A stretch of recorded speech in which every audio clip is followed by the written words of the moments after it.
Hello friends, welcome again to our channel, and really thank you for your love and support what people have shown. Uh, Friends, today we will be starting with the part 1 domain 2, that is IT risk assessment. Risk assessment, friends, as we have discussed in the discussed in the first class that about that this domain is having a weightage of around 20%, for which we can expect across 30 questions, right? And the friends topic covered are totally based on the CRM 7, that is sales review manual. And friends, if you have any you have not seen domain 1, my sincere advice to all the new students to please go through the domain 1. Okay, and this channel will be covering about the following topics as shown. That the first we will cover about the risk management workflow. Similarly, second, coming to the second, that is the risk identification and its terminology with process. Third, we'll be covering the risk factor, risk assessment in detail. Fifth, different industry trends. Sixth, forecasting risk, and at last, threat modeling and the landscaping. Friends, this topic is of 20% and approx 30 questions we can expect from this part, right? Okay, without wasting time, let's start with the today's topic, right? First, like about the risk management workflow, right? Okay. Okay, before starting anything, let's understand the term that is risk management, right? What is the risk management? Friends, the IT risk assessment is the process of identifying and assessing the security risk, right? So an IT team uses the risk assessment to identify both internal and external threat that could cause vulnerabilities. Understood? In this, the team, right, evaluate the impact that the software or employees or any external services create that may affect the data availability, confidentiality, and integrity. Right? So, with the information gathered from the IT assessment, an IT team can create more data protection protocols to match the level of risk they calculate. Okay, so having this overview, let's discuss about the risk management workflow, right? So the risk management workflow is having the five parts, right? The first, setting context. Second, risk identification and assessment. Third, risk analysis and business impact evaluation. Fourth is the risk response. And at last, the risk reporting and communication. So let's discuss one by one, right? Friends, as we all know that the risk management workflow, understood? So the risk management is the decision making process. It involves the consideration of political, social, economic, and engineering factor that relevant risk assessment relating to a potential hazard to develop or analyze and compare the regulatory options and to select the optimal regulatory response for safety from the hazard. Understood? Okay, let's start with the setting context. What is setting context? In setting the context, it means that we have to establish the context, which includes planning the remainder of the process and mapping out the scope of the exercise, right? So, or we can say that the identity and the objective of the stakeholders or the basis upon which the risk will be evaluated. Understood? And defining a framework for the process and agenda for identifying and analysis. Right? In the setting context, these all things happens. Coming to the risk identification and assessment. Okay, there are two terms, right? Risk identification and assessment. Let's understand. In this, the risk identification, which requires the knowledge of organization. Right? After establishing the context, the next step is the process of managing risk is to identify the potential risk. Right? So the risk are events that when triggered will cause problem. Right? Hence, risk identification can start with the source of problem or with the problem itself. Right? So as we have discussed that the risk identification requires knowledge of the organization, the market in which it operates, or the legal, social, economical, political, and climatic environment. Understood? In which it does this business. Its financial strength and the weaknesses, or the vulnerability to unplanned losses. Right? Any failure at this stage to the identify risk may cause a major loss for the organization. Similarly, we can say that the risk identification provides the foundation of risk management. Right? So the identification methods are performed by templates and the development of templates for identifying sources and the problems or events. Right? Similarly, the second term, that is a risk assessment. In this risk assessment, what happens? Once the risk has been identified, they must be assessed as to their potential severity of loss and to the probability of occurrence. Right? So these quantities can either simple to measure in the case of value of the lost building, or impossible to know for sure in the case of the probability of an unlikely event occurring. Therefore, in the assessment process, it is critical to make the best educated guesses possible in order to properly prioritize the implementation of the risk management plan. Understood? So, in this, the fundamental difficulty in the risk assessment is determining the rate of occurrence, right? Since statistical information is not available on all kind of the past incidents, right? So furthermore, we can say that the evaluating the severity of consequences is often quite difficult for immaterial assets. Asset valuation is another question that need to be addressed, right? So the next, coming to the risk analysis and impact evaluation. In this, the team consider the risk when determining the sprint backlog items, right? Ensuring that it can successfully deliver the sprint while incorporating the risk response task. Understood?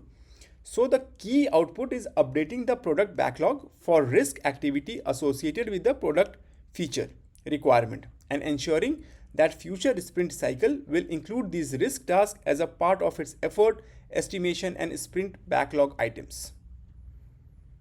Understood? Similarly, coming to the fourth, that is risk response. As we have discussed earlier in the first domain also about the risk response, that every organization has a risk, right? The leaders of the smart organization, however, have determined how they will deal with that risk appropriately for their business context. Will they accept all the risk, or will they transfer some risk to a third party such as insurance company? Right? In this, the leadership response of the action toward the existence of the risk, right? There are different approaches which include avoidance, reduction, sharing, acceptance. We all have discussed in the domain 1 these all things. Understood? Coming to the risk, next, risk reporting and communication. In this, the risk reporting is a method of identifying risk tied to or potentially impacting an organization business process, right? So the identified risks are usually compiled into a formal risk report, which is then delivered to an organization's senior management or to various management team throughout the organization, right? Okay, moving further ahead, let's move on to the next slide. That is a common risk event examples. Now, the word risk event. So understand the risk event. What is a risk event, right? So the risk event are those isolated particular incidents that have an effect on a business, right? These are distinct from the threat event in that the threat are the potential action occurrence, where the threat event are description of potential action sequence, right? So on their own, they do not however take into account the possibility of occurring or the damage to the corporation. Similarly, events that possess a threat are frequently mislabeled as risk. However, the action must be coupled with the event's probable likelihood and impact in order for it to qualify as a legitimate risk event, right? So the threat and the risk can take many different shapes and come from the different player. Nevertheless, risk event takes the likelihood and impact on a company asset into account. Understood? So we can say that the risk occurrence may have an effect on the single target asset or act in a way that is designed to cause general disruption.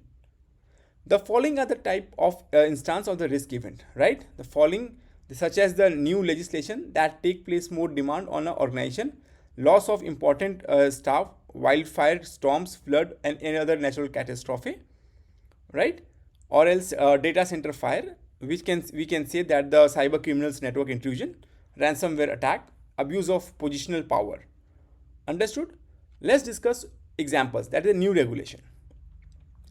How can a new regulation is an example, how the new regulation is the example of a risk event examples comes under, right?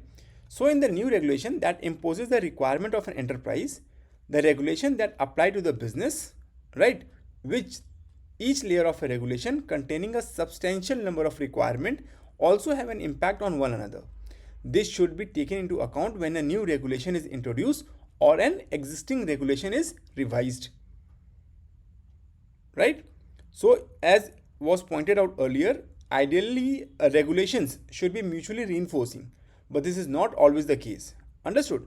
So regulations that are clustered within one business regulatory space can be independent, complementary, or contradictory, right? Coming to the next, that is loss of key personnel. What is a key person? Okay, and clear definition of a key person was given, such as individual who possess a unique ability essential to continued success of a business firm. For example, this individual might have the technical knowledge necessary for research and development of product that keep the company at the cutting edge of its field. Understood? So a business cannot prevent the sudden loss of the key person. So the loss of the key person consists of a departure, take it anyways, like voluntary or otherwise, of an important employee or a shareholder from the enterprise, which can generate a lack. In this, we can say that our question is the following: we can say that why does an employee leave the job? We can answer the question by dividing the reasons into two parts, right? Voluntary reason or involuntary reason. Understood? Now next, wildfire, hurricane, flood, and other natural disaster, self-explanatory. Fire at data center, network intrusion by cyber criminals, ransomware attack, and abuse of positional authority. Understood? Okay, let's moving further ahead. Let's discuss about the risk identification. What is risk identification? In this, what happens? Risk identifications necessitates the documentation and analysis of the component of the risk, right?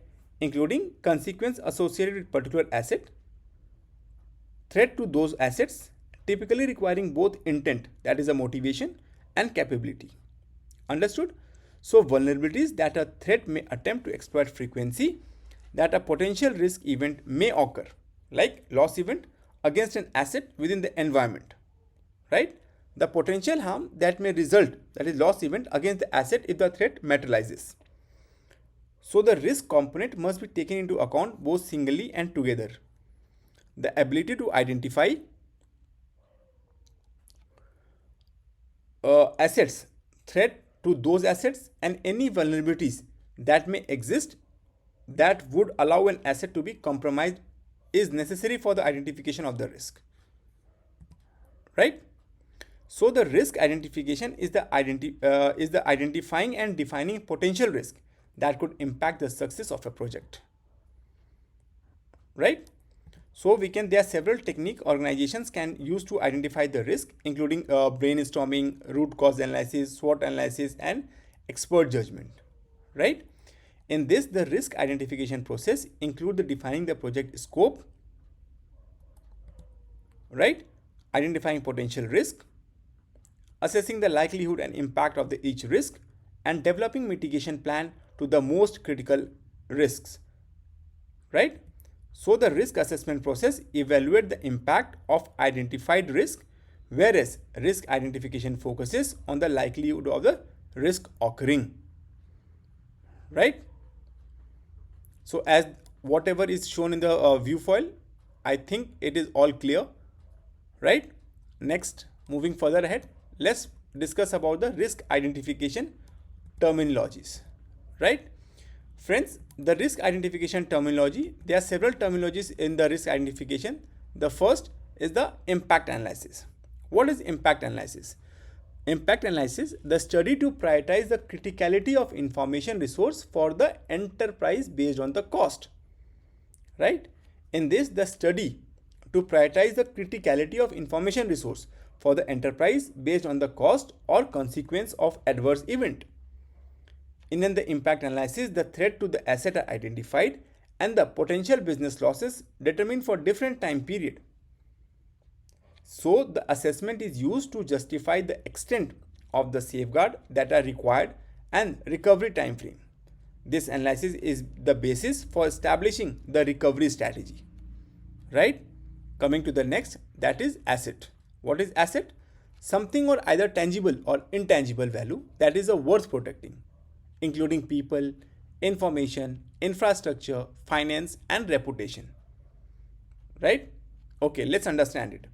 In this, what happens? It states, asset states that anything of value, whether material or immaterial, worth preserving, such as people, data, infrastructure, money, and reputation. Understood? An asset is any data or device and other component of an organization system that is valuable, often because it contains sensitive data or can be used to access such information. Right? Okay. For example, we can say that an employee desktop computer, laptop, or a company phone would be considered as an asset, as would application on those devices exist. Right? Likewise, critical infrastructure such as server and support system are the assets. Understood? So in an organization, most common asset are the information asset. These are the things such as database and physical files, that is sensitive data that you store on the phone. Understood? Okay, let's discuss the next point, that is asset value. What is the asset value? The value of an asset to both the business and to the competitors. Right? It means that the worth of a certain asset to a company and its rivalries. Understood? Okay, let's discuss about the impact. What is impact?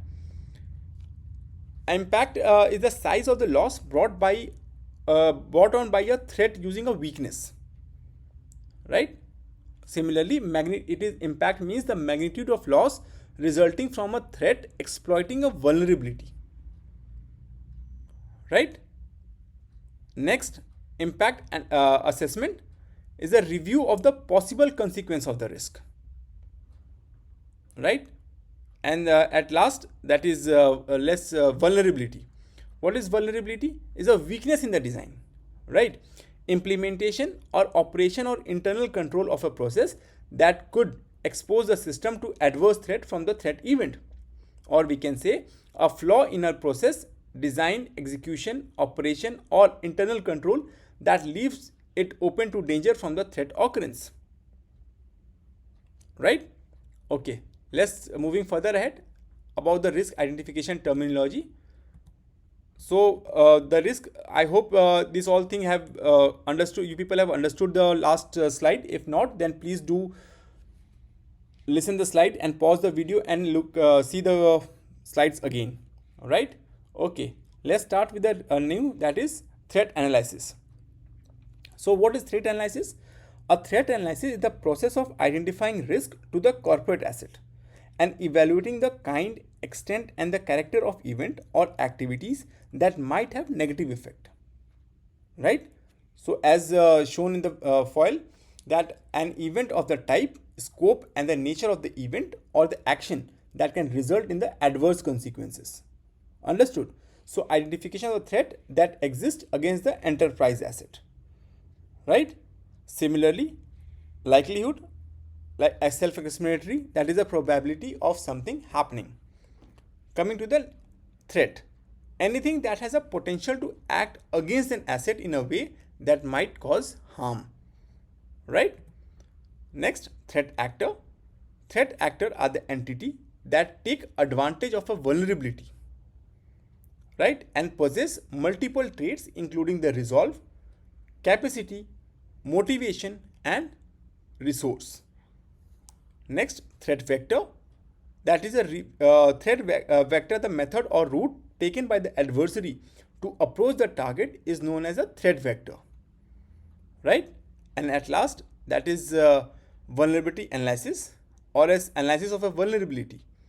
It is the process of locating and categorizing the vulnerabilities, right?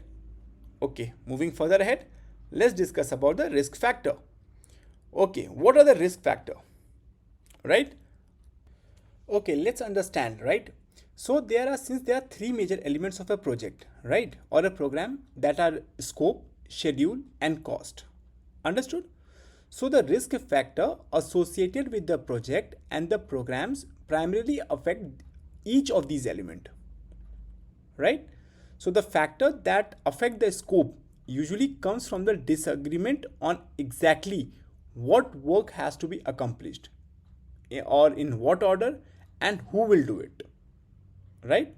So these factors should be examined and agreed upon during the requirement process, right?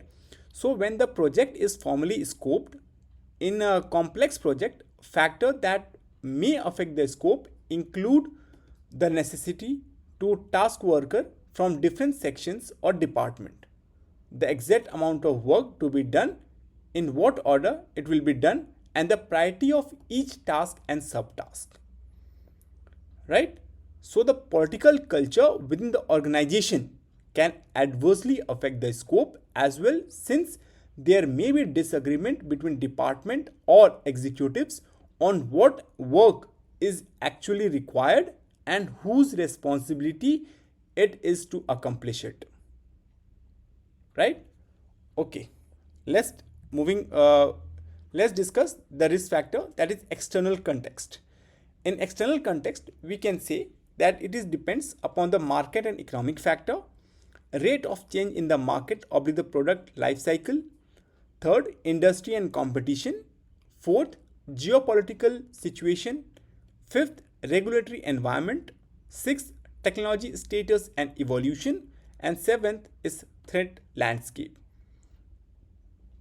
In this, the cost factor, right, the scheduling component of a project has a several risk factor as well. The amount of the work to be done affect the schedule as a risk factor because of the time given to accomplish a specific amount of work and the resource allotted to this work, right? So the lack of worker or a material adversely affect the schedule, as does the availability of equipment, the work location or site, and external factor such as contract negotiations, government shutdowns, and so on, right? So we can say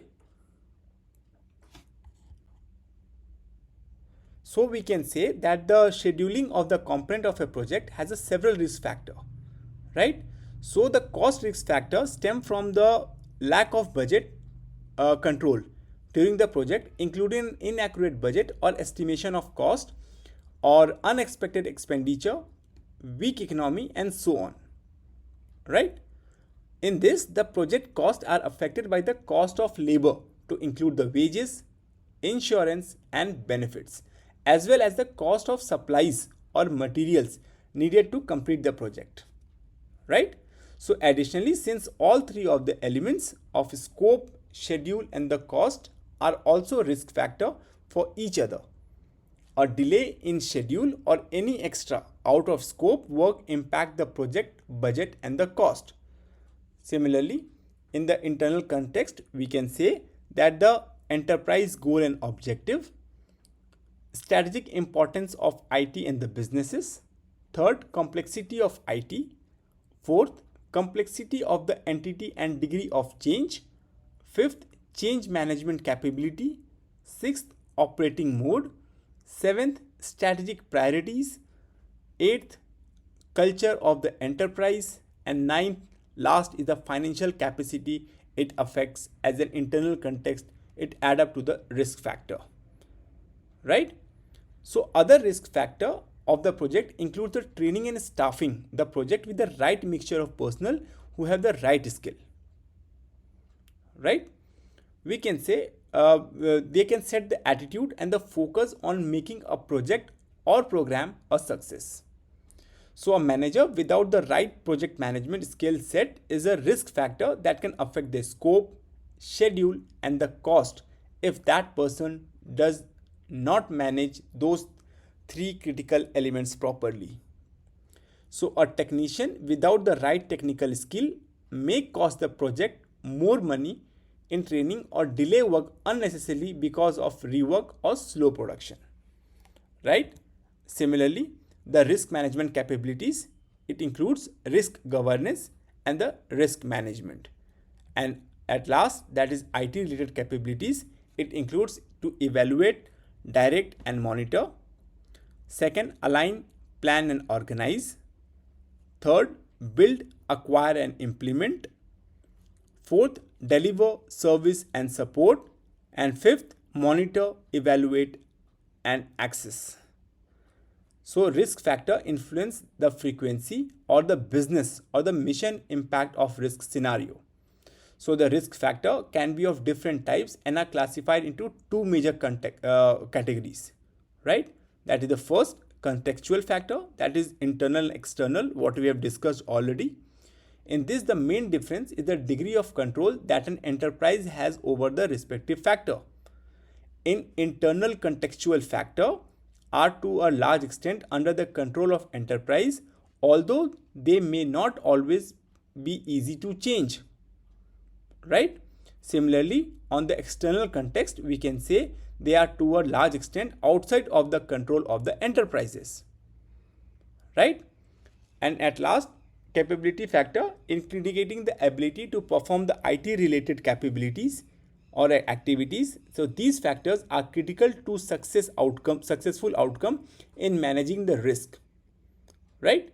So capability factors are embedded in many related ISACA tools, techniques, methods, and the framework that support an enterprise in defining and improving the IT and related processes needed to continue operating IT related activities.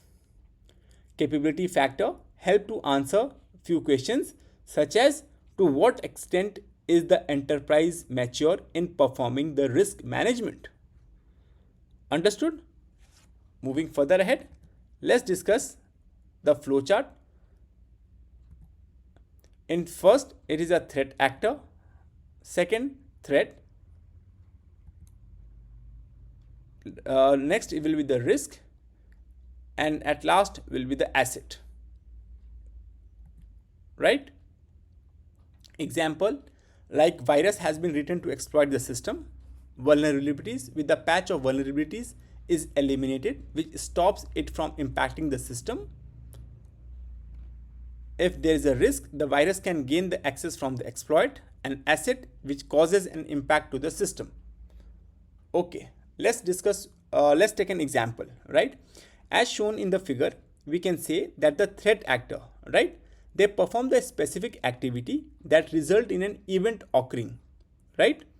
With the threat agent using one or more threat event in order to carry out their attack against the perceived vulnerabilities within an organization against assets that fall within their objectives, right? So the threat actor that lack the ability to act may not pose a significant risk. Similarly, properly protected assets that are not vulnerable to threat event present no risk from the attack, right? So for example, if a virus has been written to exploit a vulnerability on a system, virus can only have an impact if the system has not been patched to eliminate the vulnerabilities, right? After the patch has been applied, the virus poses no threat to the system. Understood? Okay, moving further ahead, let's discuss about the risk assessment. What is risk assessment? Friends, in the risk assessment, detecting a threat is the first step toward avoiding it, right? So we can say to handle a danger before it materializes, it is essential to understand the risk as well as the motive, strategies and tactics of individual who pose the threat. An organization must be aware of its own shortcomings, strength, vulnerability and security fabric gaps. each company process, each IT system, and all operational process must incorporate security. So any weaknesses in the security system are easily exploitable. Friends, we can say that the effectiveness of the risk management action in containing the danger will increase with the risk practitioner understanding of the attackers or threat origin. Similarly, it is written that the threat identification require understanding the motivation, strategy, and technique of those who perpetrate threat. Right? So, risk analysis is a modeling various threat against the asset to estimate the frequency and the magnitude of IT risk scenario. And similarly, risk evaluation is comparing the risk analysis against given risk criteria to determine the significance of the risk. Right? Moving further ahead, threat identification. Right? What is threat identification? Threat identification requires understanding the motivation, strategy, and the technique of those who perpetrate threat. Right? So gap in the security fabric can easily exploited, or incorporating security in each business's process, IT system, and operational procedure is important for effective risk management. So the panorama of the threat and the vulnerability is always shifting. Right? People migrate, sometimes things break down, control deteriorates, new risks appear, and security awareness wanes as a result of inactivity. So to be able to detect risk, the risk practitioner must proactively look for the threat, vulnerabilities, and control through routine assessment, testing, observation, and analysis. So the risk that is created during the identification process may be managed with the use of the risk log. Right? So any type of the risk may be included in the risk log, and the resources that are available and the nature of the business will determine how risk logs are prepared and organized. Friends, risk is cyclical and continuous. Thus, risk log need to be updated often to ensure that everyone in the organization is aware of how risk is being treated and managed. Friends, the current structure and the tool must be established for maintaining a risk log if risk management is to continue. Right? So the key risk indicators are supported by a measure that map the relationship between the trend of the recognized risk and the risk that is focused. Right? So the role of risk practitioner, we can say that they seek out threat, vulnerabilities, and control through regular assessment, testing, observation, and analysis.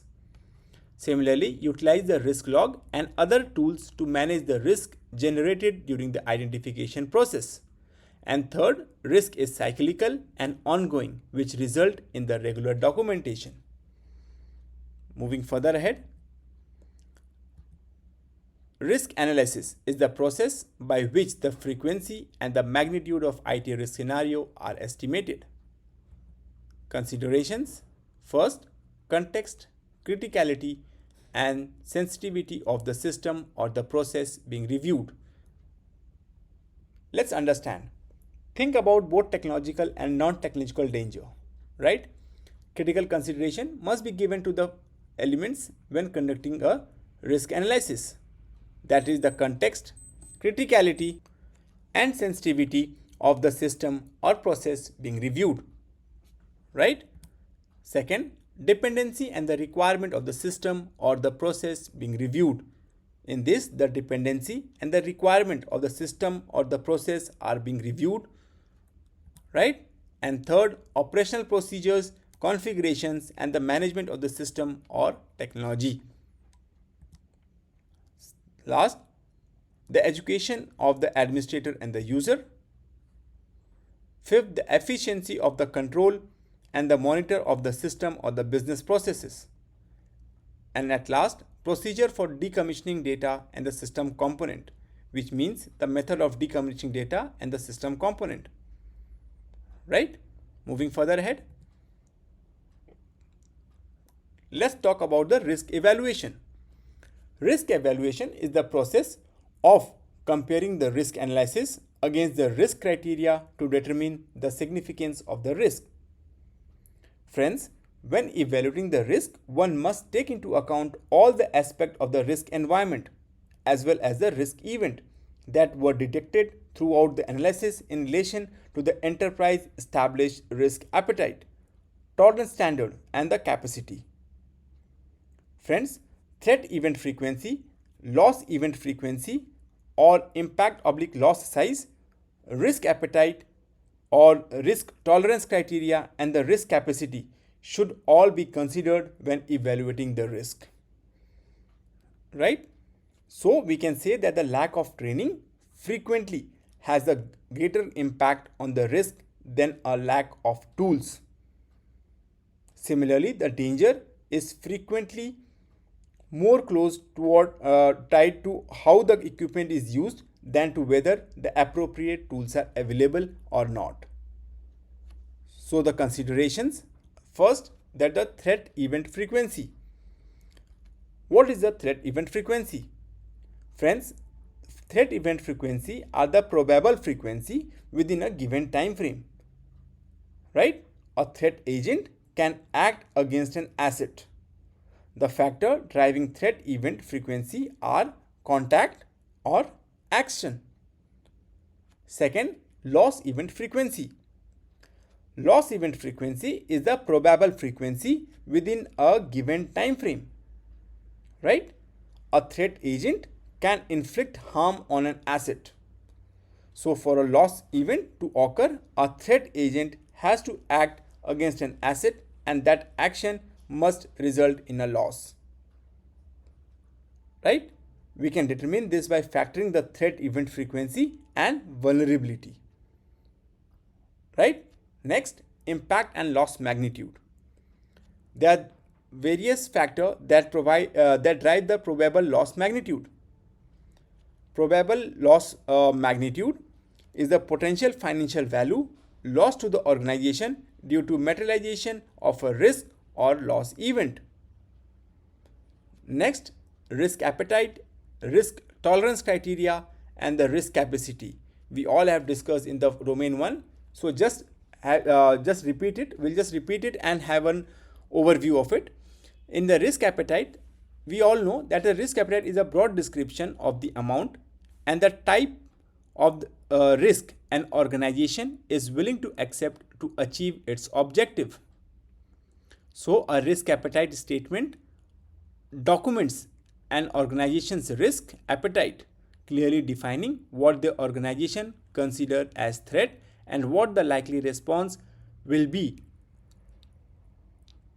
A thoughtful risk appetite statement aligned to the organization goal is a valuable and useful tool that help every leader make risk informed decision.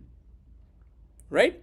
Similarly, coming to the risk tolerance criteria, in this, the risk appetite statement documents an organization risk appetite, clearly defining what the organization considers as threat and what the likely response will be.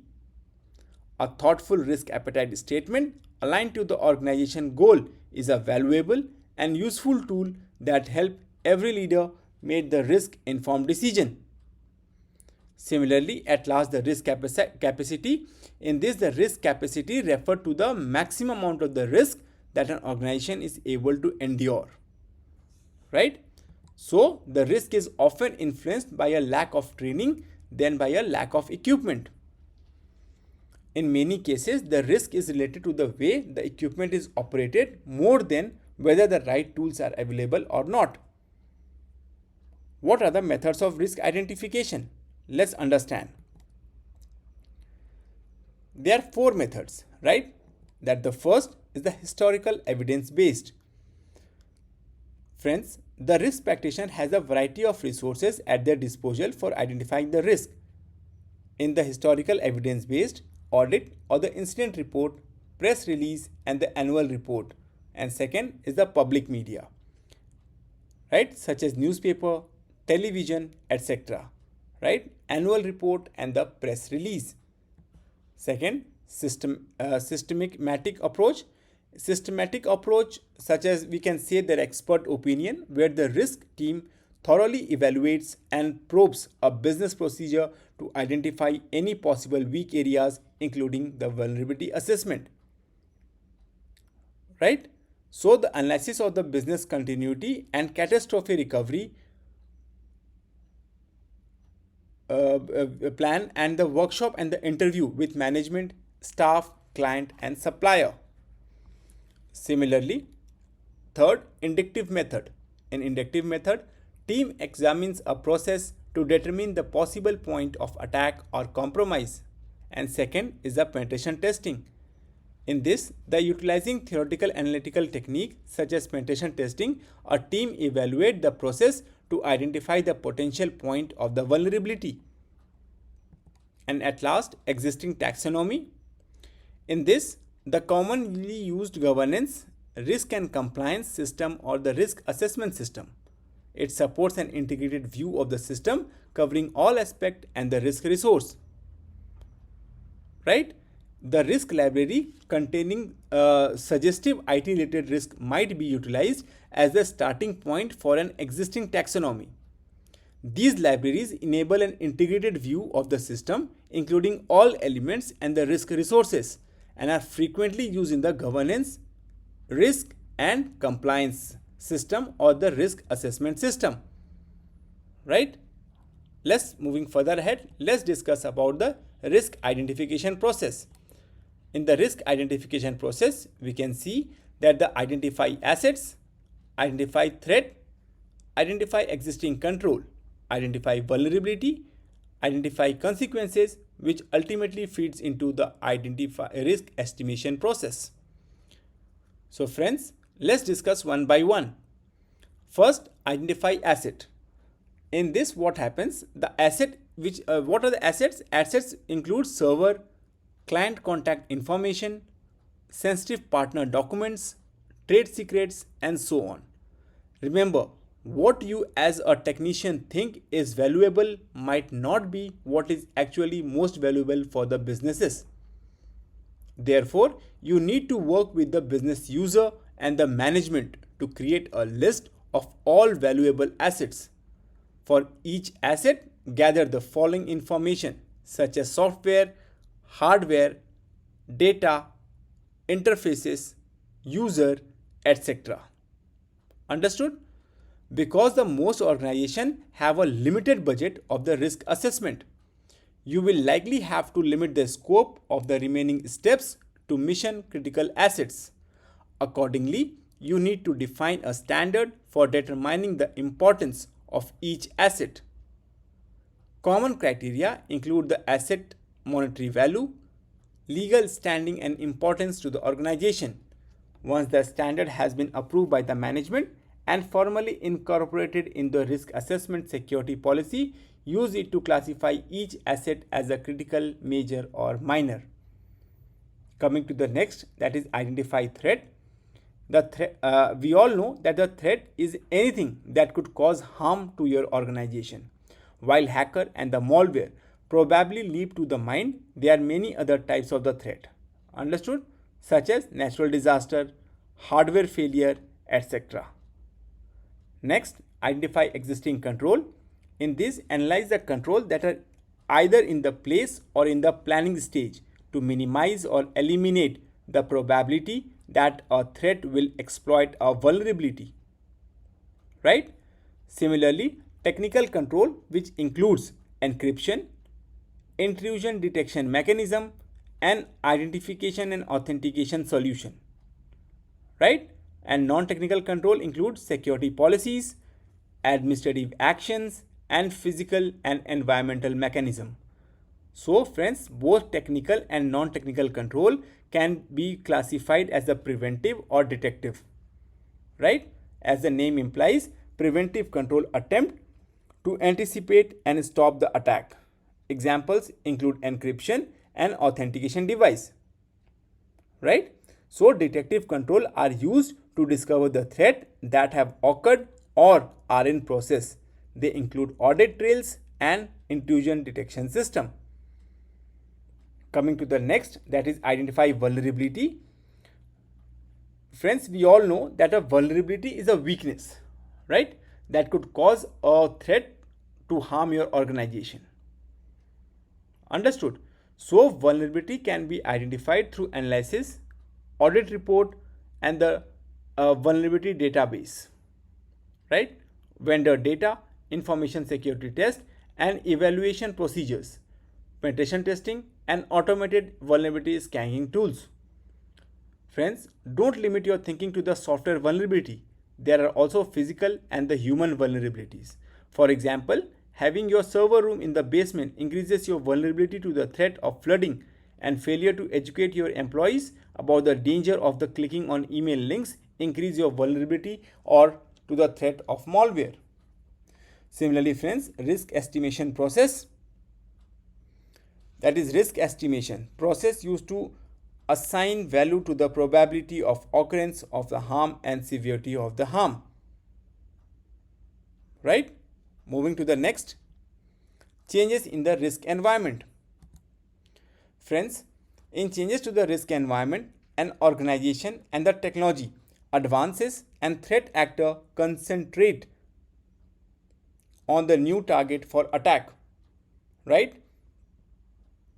The risk landscape evolves. System and the programs that were originally believed to be safe are frequently thereafter shown to be susceptible, right? So this necessitates constant observation, appraisal, and assessment of a related risk factor. We can say that the changes in the technology or in the business procedure may result in significant changes in the risk environment, right? So an organization should be aware of and on the lookout for developing threat and recently discovered vulnerabilities, and the risk practitioner should make sure that the new and emerging risks are detected, analyzed, evaluated, assessed, and reported, right? This includes keeping an eye on the vendor notification, media report, and information from the computer emergency response team. So the risk practitioner should collaborate with the owner of the company and the system to undertake a threat analysis when a new problem occurs and decide if and how the organization should react. Right? Similarly, moving further ahead, that is operational integrity. In this is the procedure, right? Covering a range of subjects such as incident management, identity and access control, change and release management, patch management, project planning, right? Are frequently added to maintain a operational integrity, right? So these procedures must be established and implemented uniformly across the whole organization. So the organization may be at danger of uneven management and outcomes, a lack of governance and reporting, and a failure to assure compliance with rules if they are absent or if they are implemented carelessly. Understood? So having repeatable and established processes is essential to ensure consistent and long-lasting operations. Friends, these procedures make it simple to maintain the overall continuity and minimize disruption due to personnel turnover. Right? So the basis for the firm to fulfill its aim and objective is provided by the well-defined procedures. Right? Moving further ahead about the industry trend, we can say that the marketing professionals are worried about the trend shifting, right? And failing to recognize a trend, changes might cause a business to lose a significant portion of its market share in a relatively short amount of time. So the functions in the risk management are also covered by this. So failure of the IT department to support or adapt to a new business model may cause the company significant losses, right? For instance, all the other telecom provider had to immediately alter their system in order to avoid losing a significant portion of their client base when certain telecommunication companies shifted to per second changing instead of per minute billing. Right? So a risk practitioner should evaluate the enterprise overall readiness to monitor and respond to emerging market trends as well as the IT department readiness. Friends, the risk factor might include a lack of adaptability or inadequate communication between the business division and the IT. Similarly, moving further ahead, let's discuss about the forecasting risk.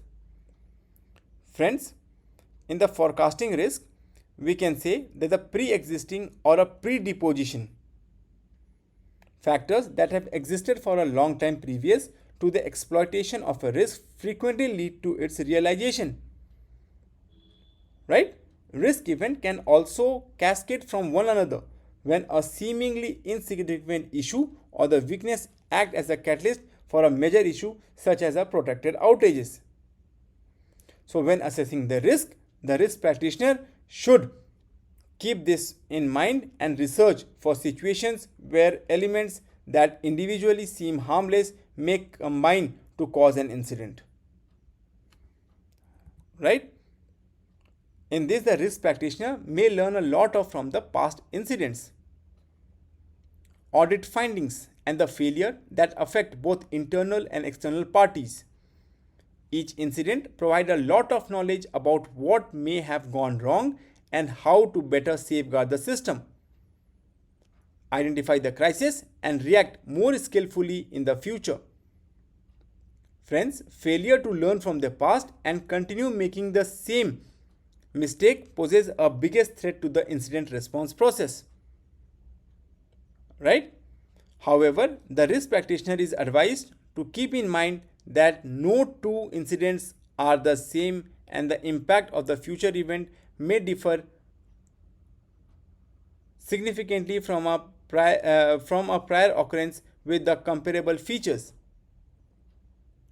Similarly, investigation into the historical event may also confirm or improve the computation of the risk impact.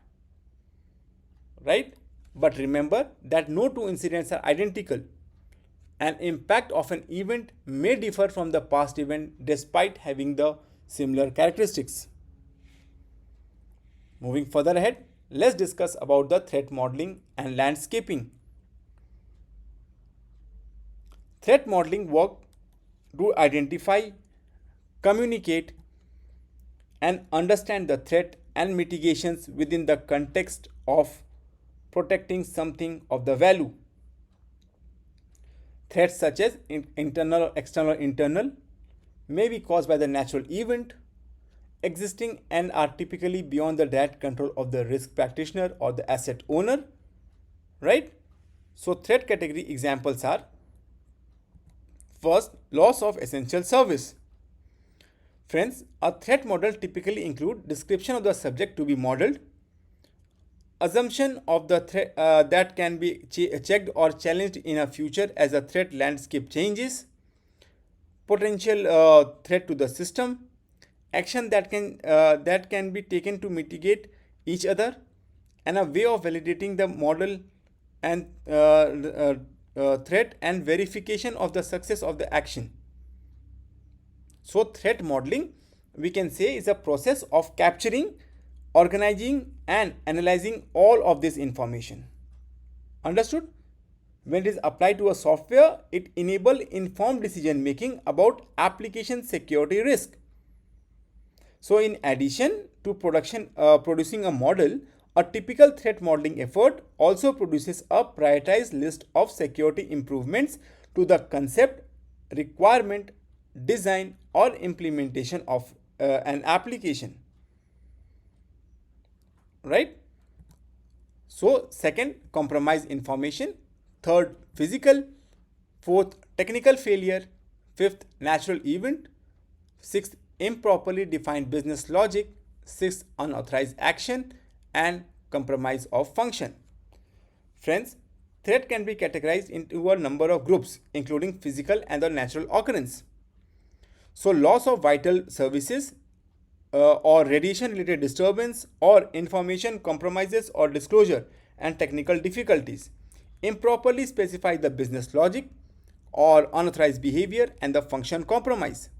So every hazard that could be applicable to the system and the business processes under examination should be documented by the risk practitioner. In addition to employing method comparable to the risk identification, this should also involve communicating with the internal groups, reviewing audit report, media stories, information from national CERT, and gathering data from security vendors and the suppliers. So threat may be the consequence of the unintentional, purposeful, or a natural occurrence. Friends, both internal and external sources can be used to launch threat, and both internal and external sources can be used to launch real assault. So when risk may come from from lone actor, risk practitioner should be mindful that these individuals tend to be innovative, creative, and determined, and will look for the novel way to strike. Friends, the risk practitioner must be persistent, resourceful, and driven to find as many danger as they can in order to neutralize the threat actor. So an organization is more likely to be unprepared or unsusceptible for an unknown threat than it is for one that is well documented, right? Friends, here we come to the end of today's topic, that is CRISC Domain 2 and Part 1. Thanks for watching, and please subscribe and hit like button. Friends, it's end of Part 1 Domain 2. Thank you.